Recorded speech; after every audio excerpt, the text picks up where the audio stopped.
This is Lost in Seattle. So there's been a trending topic of Aunt Jemima's rebranding to the Pearl Milling Company. I don't want no damn pearl.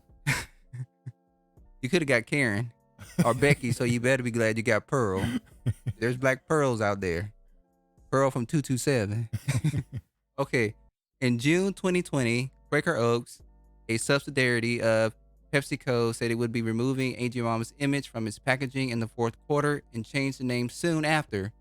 The company also pledged $5 million to support the black community. Yeah, now remember this first started, was it 2018 when they was having the Black Lives Matter thing, which by the way, Black Lives Matter been going strong for About 6 years. yeah. But in 2018 they somebody had put an image on TikTok, or I mean not TikTok, I'm sorry. It might have been TikTok or Facebook or Instagram or something, pointing out the history of how you say that name? Aunt Jemima. Aunt Jemima. And they got exposed and they wanted to clean up their image a little bit. So I have to ask the question before we move on. So do you think this is taken away from Black history to have them rebrand this? Because 20 years from now, if the pearl milling is going and the society is still going, Black people or people of other nations are not going to realize there was a, Aunt Jemima on the cert. Well, what is her importance to Black history? To me, it's erasing what white people have done. So you enjoy you're okay with those blackface existing? That's not what I'm saying. I'm saying it's almost erasing the stuff that they done to Black Americans in this country. If you want to find out something, you can find it. You can look it up. That's how. Oh, okay. The company added that Pearl Milling Company would commit $1 million towards causes uplifting Black women and girls in the coming weeks. Make sure they threw that in.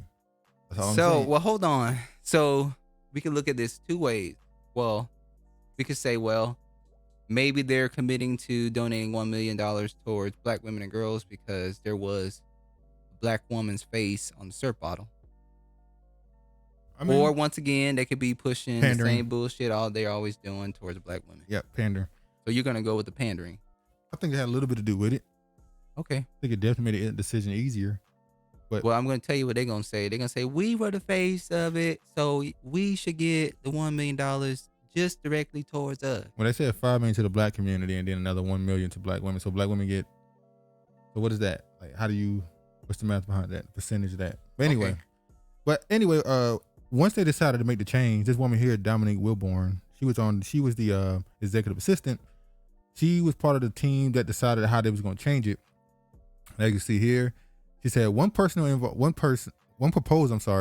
asking artists to remake the character's image. Another call for sending Quaker Oats employees to a southern plantation to help them understand the legacy of slavery. Didn't they just do the same thing to that dude that said nigger? The NAACP said they gonna teach him about the history and why the word nigger is so bad. What was he? I don't forgot who he was now. I'll look that story up. But anyway, as a team suggested that Indra Nooyi, I don't know, who was then PepsiCo's chief executive, released a contrite letter on the brand's troubled history. Ms. Woodborn, I'm pretty sure that's a Black woman, says she criticized the idea that one of the few women of color leading a major corporation should have to apologize to her for her predecessor's mistakes. Now, this is the woman, Indra Nooyi. She's Indian. So the sister didn't want this woman to have to apologize because she's a woman of color. That's what happens Indian. When you try to lumping everybody else. in. Come on, man. She ain't got your struggle. But anyway, now you see here, this right here is the real history of Aunt Jemima. It said Aunt Jemima's name was, want to read this one? Aunt Jemima was first introduced in 1875 song, Old Aunt Jemima, written by the Black minstrel show performer Billy Cursans. Most historians believe it was inspired by old slave songs and folk rhymes. The main protagonist is an offensive Southern mammy archetype of an overweight Black woman wearing a headscarf and an apron who cooked, cleaned, and took care of the children in a wealthy white family. Okay, hold on. Now, they changed. Do you remember seeing this on the bottle, or is that only on older bottles? Those are on the older bottles. The old scarf. Those are probably like in the early 1900s. This right here is the song. The monkey dressed in soldier clothes, oh Aunt Jemima, oh oh oh, went out in the woods for drill some went out in the woods for to drill some crows. Now you know what crow? Ooh, we can go on. Ooh, crows. Oh Aunt Jemima, oh oh oh, the bird jay hung on the swinging limb. Oh Aunt Jemima, oh oh oh, I up with a stone and hit him on the shin. Oh Aunt Jemima. Are they talking about somebody being lynched? That's what it seems like. It says the monkey dressed in soldier clothes went out in the woods for to drill some crows. He went in the woods to drill some crows. Crows, we know that's a derogatory. That jaybird hung on the swinging limbs. Let's talk about lynching. Yeah, but here it says went out in the woods to drill some crows. You know, crows is another derogatory term to use towards black people. That's where you get Jim Crow from. If you go back to the medieval times, they actually use that term crow on other black people, like what's his name? Shakespeare. Yeah, William Shakespeare. That term crow was used against him. That's how we know he was a black man. But anyway, yeah, that seems like they're talking about a lynching. Swinging limb. Jaybird hung on a swinging limb. I up with a stone and hit him on the shin. So he threw a stone at a hanging man. Jesus Christ. Well, they did worse than that. They castrated. Yeah, we reading that right. God damn, that's dark as hell. But we know how that is.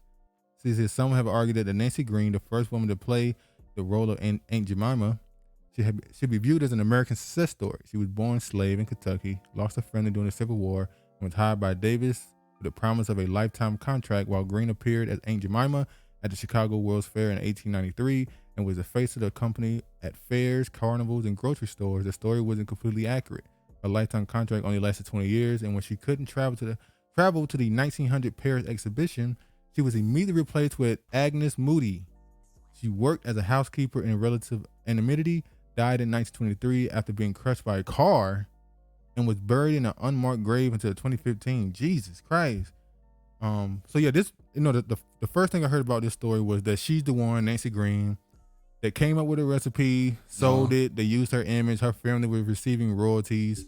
It was two dudes named Chris. Yeah, two white dudes, I think, or allegedly were white. And they saw somebody singing this song somewhere, and they's like, "Oh, I like this song. Let's go find a woman that fits the description. Let's go find a black woman that fits this description and put her on a bottle, because anything that niggas own, people will buy it." Which is crazy. Ain't that crazy? They had us on soap. It had us on money too, by the way. They had black people on pretty much anything that could be sold. So all the people that want Harriet to be on the 20, they already had us on money before. But anyway, this whole thing is kind of sad as far as how life really went. But I mean, I don't think I have a problem with them changing it. I mean, the bottle isn't as appealing. It's not a black woman on it. It's gonna be a plain bottle now, I guess, at least for a little while. I'm not saying that they shouldn't have changed this or did some rebranding, but the issue is I know you hear white people say this about when they say you're taking down the statues, you're removing history. In a way, you are removing history. But like you said, if you want to know things, you can always look it up and research it for yourself too. Yeah, but I don't really have a problem with it. I mean, I had a feeling when I first was told that Nancy Green is the one who came up with the recipe and the one who sold it and the one who was on the bottle. I thought, well, maybe the company, PepsiCo, or the company that run the syrup company, they was actually the ones who was behind the change from a social standpoint, because they ain't gonna have to pay that family no more money. So this is an article that just came out.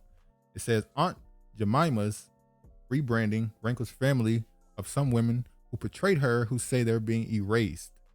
Now they're saying they're being erased because, as you can see here, the relatives are upset that the brand has been renamed Pearl Mining Company, discontinuing the Aunt Jemima brand. Hunter, who said both his great-grandmother and his grandmother portrayed the fictional character for the company, said the move not only cheats his family out of earnings both women are due, but also erases them from history. He's pursuing litigation. They are engaged in a propaganda campaign to steal not only the royalties from our family, but change the name. Now, what did I say? I said, I wonder if the company, Pepsi Company, did they create this campaign to change the company's name because they didn't want to have to pay royalties to their families. Are they the ones who started the shit? Yeah, I mean, yeah, they're clearly doing that to not pay them, and also once again to change history. So this dude, he pissed off. This commercial play, we get to the damn video. He like, they trying to take our bread. Let's see. Who portrayed the Aunt Jemima brand for decades just don't like it. It's a gross miscarriage of justice. Let's put it in the context of what it really actually is, a propaganda campaign. They are upset that the Quaker Oats company, which is owned by PepsiCo, is giving the brand a new name, thus discontinuing it. Dinesh Hunter says that both his great-grandmother, Anna Short Harrington, and his grandmother portrayed the fictional character for the company. He says the move not only cheats his family out of earnings both women are due, but also erases them from history. He's pursuing litigation. They are engaged in a propaganda campaign to steal not only the royalties from our, but to change the name. Nancy Green, a former slave, is believed to be the first woman hired to portray Aunt Jemima. Sherry Williams of the Bronzeville Historical Society helped to secure a headstone for the woman who is buried here in Chicago. She says changing the brand dismisses the value of having their images on the packaging. So moving the brand to me was removing that one opportunity that we could have had to have expanded conversations about just how are women seen in imagery. Experts say Quaker Oats controls about 30% of the global breakfast market with an annual revenue of around $1 billion. I don't think the answer for corporations moving forward is to just erase their history and turn the page and act like 2021 is day one. What I do think they have the opportunity to do is acknowledge where they were, acknowledge their evolution, tell the story. Evelyn Holmes, ABC 7, Eyewitness News. And that's what I was injured. That's what I was hinting around to. Changing the story. Yeah, I mean, according to him, he's saying it's a propaganda machine, as in these women were not, oh my God, they're being forced to do this. These women willingly did it, and he won't his royalties. damn money. He want the money. Like y'all using their faces on this brand. They're now a part of the imagery. You have to pay us, and they're like, oh no, we're not gonna pay you. We're just gonna change it to Pearl. Not putting nobody's face on it. Now, without those Black Lives Matter marches or the uproar, throwing over the statues and wanting all this racist imagery taken down, would they have changed the name? They wouldn't. Yes. They wouldn't have, because they would have got backlash from this family. They would say, hey, y'all are changing the name, trying to rob us of money. Remember, what's that? I can agree. This wasn't a scapegoat for them to get out of it. But I think eventually they were going to change the name. Their hands would have been tied, because if they do it, they would have had the same black people attacking them for changing it. I believe, just like, is it not Hennessy? What's the name of that liquor?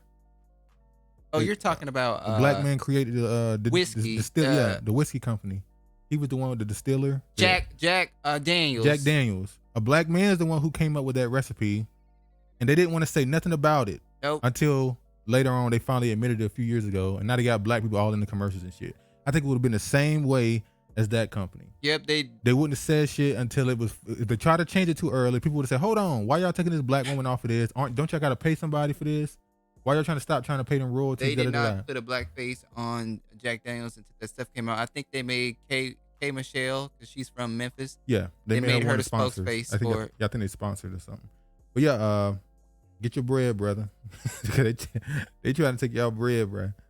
Funny enough, back in those days when they first came up with this idea, they would have black people play her, but they also mostly would have white men play her on the stage, which is the obsession. That's how it came about. The two men that came up with the recipe, they were at a play and they saw a white woman dressed in blackface playing a black woman, and they happened to be singing that old Aunt Jemima song, and that's what inspired him to create that brand, Aunt Jemima syrup. And the reason why they do that, dress like us and mock us, is because we did the same thing to them when we were running this shit. So don't be surprised at all the stuff they do to us, because we did it to them.